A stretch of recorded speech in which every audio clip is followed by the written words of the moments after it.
भारत माता की, भारत माता की, वंदे वंदे वंदे। भारतीय जनता पार्टी के जिला के अध्यक्ष श्री सुभाष वाल्मीकि जी, प्रदेश सरकार में मेरे सहयोगी मंत्री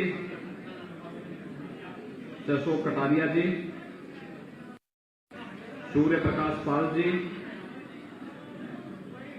लोकप्रिय विधायक और वर्तमान में भारतीय जनता पार्टी के प्रत्याशी श्री अशोक कुमार राणा जी, स्वामी राधे श्याम व्यास जी, नगर पालिका धामपुर के चेयरमैन श्री राजू गुप्ता जी, विधानसभा के प्रत्याशी श्री मनोज सिवास जी, जिला महामंत्री श्री भूपेंद्र चौहान जी,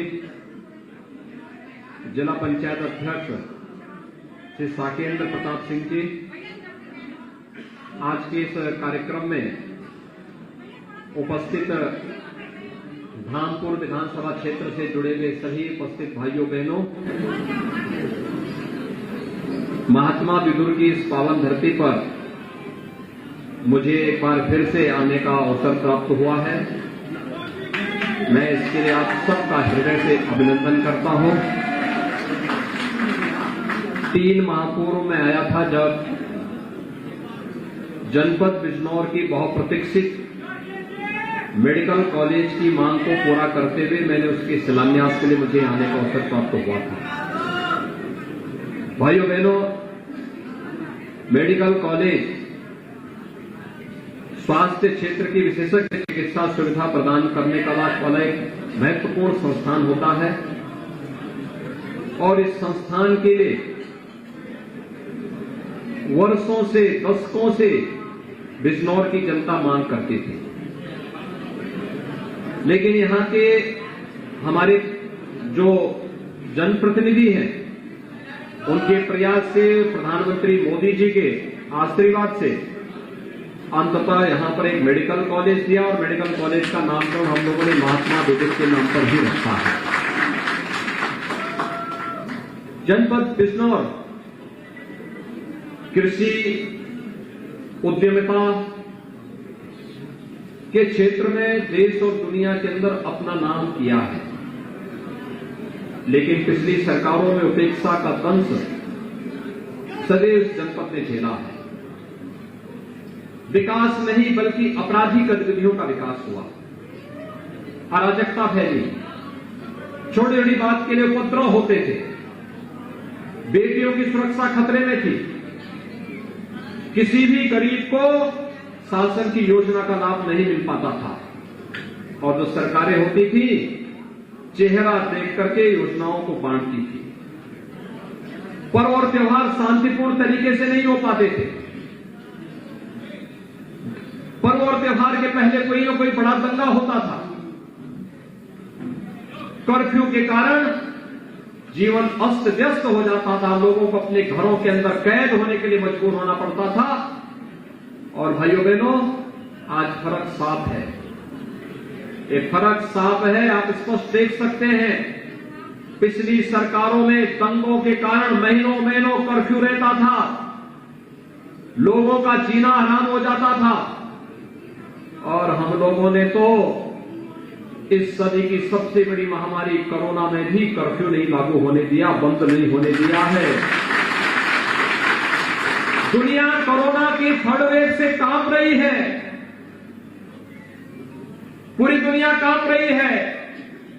चीन में एक बार फिर से लॉकडाउन, यूरोप के कई देशों में लॉकडाउन है, भारत के कई राज्यों में, महाराष्ट्र में लॉकडाउन चल रहा है।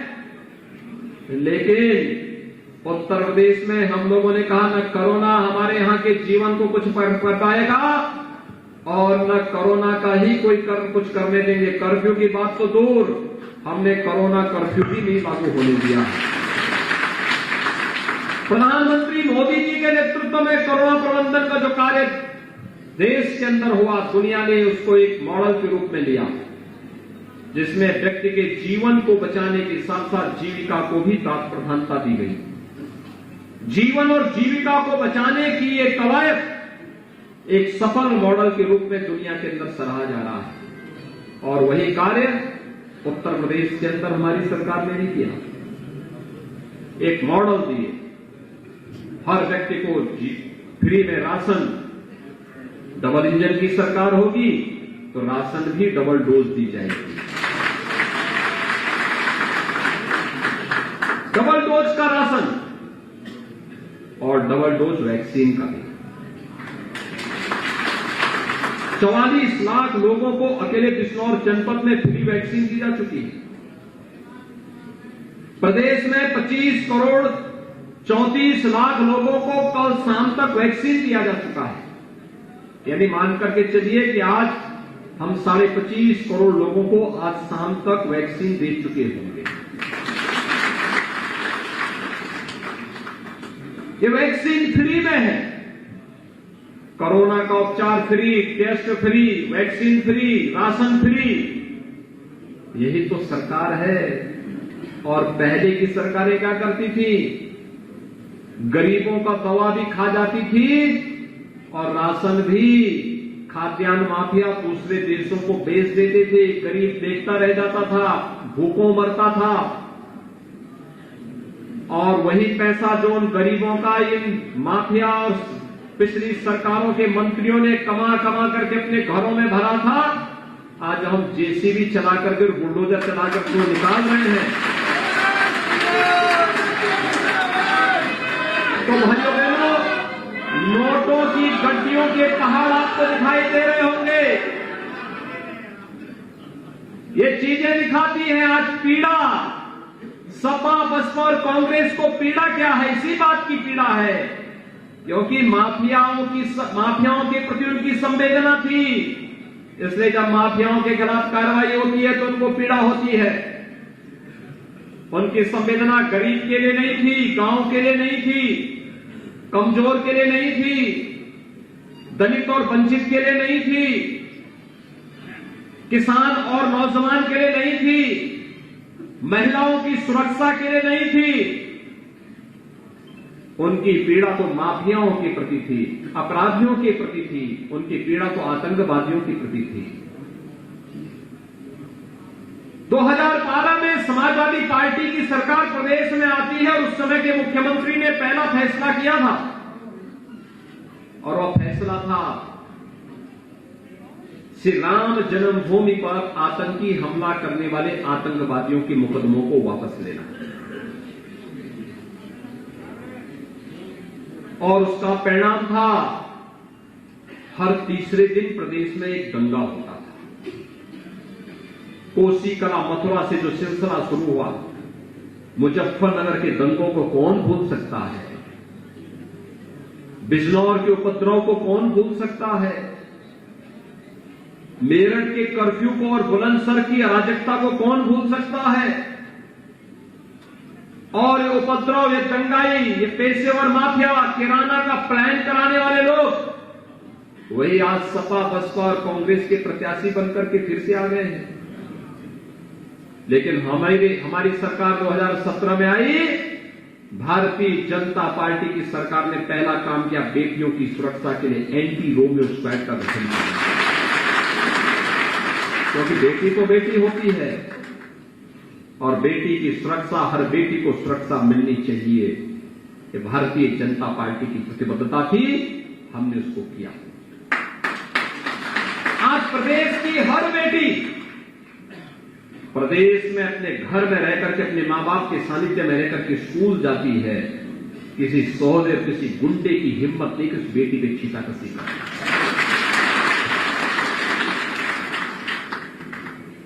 प्रदेश के किसानों के कर्ज माफी का कार्यक्रम में हमारी सरकार ने किया। 86 लाख किसानों का 36,000 करोड़ रुपए का कर्ज माफी का कार्य हमारी सरकार का उसी पहली कैबिनेट का फैसला था। और भाइयों बहनों, हमारी सरकार का पहला फैसला था कि प्रदेश में अवैध बूचड़खाने बंद होंगे। हमने अवैध बूचड़खाने की खरीद के लिए किया। ये फर्क साफ है। हमने बेटियों के लिए, किसानों के लिए, पशुपालकों के लिए पहला निर्णय लिया उन्होंने आतंकवादियों के लिए पहला निर्णय लिया। हमारी सरकार के समय प्रदेश प्रगति के पथ पर अग्रसर हो रहा है। उनकी सरकार के समय प्रदेश से व्यापारियों का पलायन होता था, भागते थे छोड़ करके, क्योंकि सुरक्षा का बंदोबस्त ही नहीं था। हमारी सरकार के समय बिना भेदभाव के विकास का लाभ हर गांव, हर गरीब, हर किसान, हर नौजवान और हर महिला को प्राप्त हुआ। उनकी सरकार के समय विकास की योजनाओं का लाभ सरकार के मंत्री और जनप्रतिनिधि स्वयं हड़प जाते थे, गरीब देखता रह जाता था। हमारी सरकार के समय सुरक्षा का बेहतर माहौल दिया, पर्व और त्योहार शांतिपूर्ण तरीके से मनाए जा रहे हैं। उनकी सरकार के समय पर्व और त्योहार के पहले कर्फ्यू लग जाता था,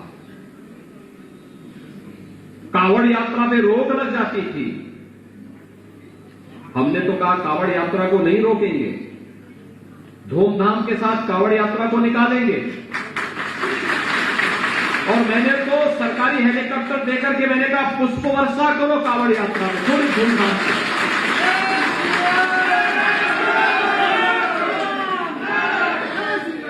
उनकी सरकार के समय राम भक्तों पर गोलियां चलाई जाती थी। हमारी सरकार के समय भारत की आस्था का सम्मान करते हुए अयोध्या में दीपोत्सव का आयोजन होता है और राम मंदिर का निर्माण कार्य भी प्रारंभ होता है। भाइयों बहनों, यह तो एक झलक है। 43 लाख गरीबों को मकान हम लोगों ने दिया है। 2,61,00,000 गरीबों को फ्री में शौचालय एक गरीब को दे दिया है। 1,43,00,000 घरों को फ्री में बिजली दे दी है। 1,21,000 मजरों तक बिजली पहुंचाई है। 1,56,00,000 गरीबों को फ्री में रसोई गैस के कनेक्शन दिए हैं। 9 करोड़ लोगों को 5 लाख रुपए की स्वास्थ्य बीमा का फ्री में कवर दिया है और 15 करोड़ लोगों को फ्री में राशन भी दे रहे हैं। लेकिन भाइयों बहनों, इसके बदले वोट मांगने नहीं आए। ये हमारी ड्यूटी थी। जनता जनार्दन ने आशीर्वाद दिया, डबल इंजन की सरकार ने बदले में अपने दायित्वों का निर्वहन किया। हम तो केवल एक बात कहने के लिए आए हैं, जो ये विकास, प्रगति और राष्ट्रवाद और सुशासन का जो एक अभियान चला है, ये थमना नहीं चाहिए, रुकना नहीं चाहिए, इसमें विराम नहीं आना चाहिए। इसमें भारतीय जनता पार्टी आवश्यक है। भारतीय जनता पार्टी के चुनाव चिन्ह पर मिलने वाला एक एक वोट भले यहां पर श्री अशोक राणा को मिलेगा, लेकिन ये वोट लखनऊ पहुंचते पहुंचते मुख्यमंत्री के खाते में आना चाहिए।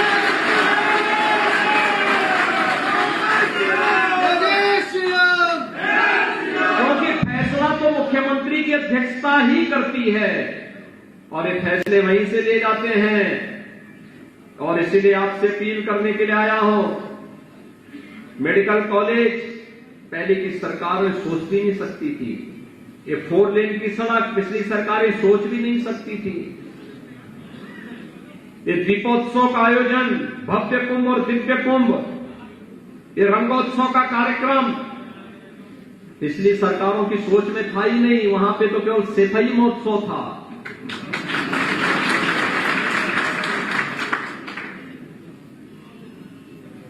उनके लिए एक खानदान ही प्रदेश था, उससे बाहर सोची नहीं थी। और हमारे लिए प्रदेश की 25 करोड़ जनता ही हमारा परिवार है। और इसलिए भाइयों बहनों, मैं आप सबसे अपील करने के लिए आया हूं। कोरोना में हो सकता बड़ी रैली न हो, आप सबका दायित्व बनता है। आप सभी लोग अशोक राणा बनकर के अपना स्मार्टफोन का, डिजिटल प्लेटफॉर्म का इस्तेमाल करिए। घर घर जाइए, कोरोना के नियमों का पालन करिए। भारतीय जनता पार्टी की डबल इंजन की सरकार की उपलब्धियों को घर घर तक पहुंचाने का कार्य करिए और सबसे अपील करिए कि अगर आप चाहते हैं कि थानों का संचालन हिस्ट्री शीटर न करे, अगर आप चाहते हैं पेशेवर अपराधी और माफियाओं पर सरकार का अंकुश ऐसा ही बना रहे, अगर आप चाहते हैं दंगाइयों के साथ सरकार की सख्ती ऐसी ही बनी रहे, अगर आप चाहते हैं कि बेटियों की सुरक्षा और महिलाओं का सम्मान इसी प्रकार से आगे बढ़ता रहे, अगर आप चाहते हैं कि किसानों को उनकी उपज का दाम मिलता रहे, अगर आप चाहते हैं कि किसानों के गन्ना मूल्य का ससमय भुगतान हो जाए, अगर आप चाहते हैं हर नौजवान को रोजगार की गारंटी मिलनी ही चाहिए, अगर आप चाहते हैं कि हर गरीब को फ्री में राशन की सुविधा का लाभ मिलना ही चाहिए, अगर आप चाहते हैं कि कोरोना प्रबंधन का कार्य इसी बेहतर तरीके से आगे चलता रहे, और अगर आप चाहते हैं कि तुष्टीकरण की राजनीति उत्तर प्रदेश से सदैव के लिए बंद हो, अगर आप चाहते हैं कि इन दंगाइयों और माफियाओं के घरों पर सरकार का बुलडोजर इसी प्रकार से चलता रहे, तो भारतीय जनता पार्टी को हमें चुनना ही होगा। और यही अपील करने के लिए मैं आपके पास आया हूं कि भाइयों बहनों, धामपुर का नाम धाम से जुड़ा है और धाम का मतलब पवित्रता से है और पवित्रता में कमल का फूल ही चढ़ता है।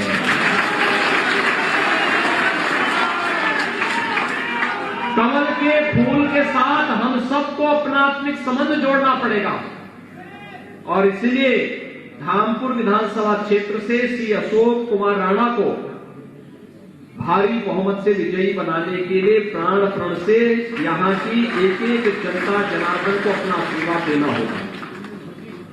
और भाइयों बहनों, ऐसे ही आपके परिचित होंगे पूरे जनपद में नजीमाबाद से कुंवर भारतेंद्र सिंह जी को, नगीना सुरक्षित से डॉक्टर यशवंत सिंह जी को, बड़ाकपुर से श्री कुंवर सुशांत सिंह जी को, नहटोर सुरक्षित से श्री ओम कुमार जी को, बिजनौर से श्रीमती सुची मौसम चौधरी जी को, चांदपुर से श्रीमती कमलेश सैनी जी को और नूरपुर से श्री सीपी सिंह को भारी बहुमत से विजयी बना करके विकास की रफ्तार को इससे भी तेजी के साथ आगे बढ़ाने के लिए, जिससे उत्तर प्रदेश को देश का नंबर 1 राज्य के रूप में स्थापित किया जा सके, इसके लिए आपका समर्थन पाने के लिए आज मैं आपके बीच में यहां पर आया हूं। कोरोना कालखंड में बचाव और सतर्कता एकमात्र इसका उपाय है। थर्ड वेव खतरनाक नहीं है। मैंने आज बिजनौर के हॉस्पिटल का भी निरीक्षण किया है, बहुत अच्छा प्रबंधन का कार्य चल रहा है और मेरी आप सबसे अपील होगी, मास्क हम पहनेंगे, भीड़ भाड़ में जाने से बचेंगे, 5-5 की टोली बना करके घर घर जाकर के भारतीय जनता पार्टी के पक्ष में कमल चुनाव चिन्ह पर भारी बहुमत से भारतीय जनता पार्टी की प्रत्याशी को विजयी बनाने की अपील करेंगे। यही अपील करते हुए मैं अपनी वाणी को देता हूं विराम। जय जय श्री राम।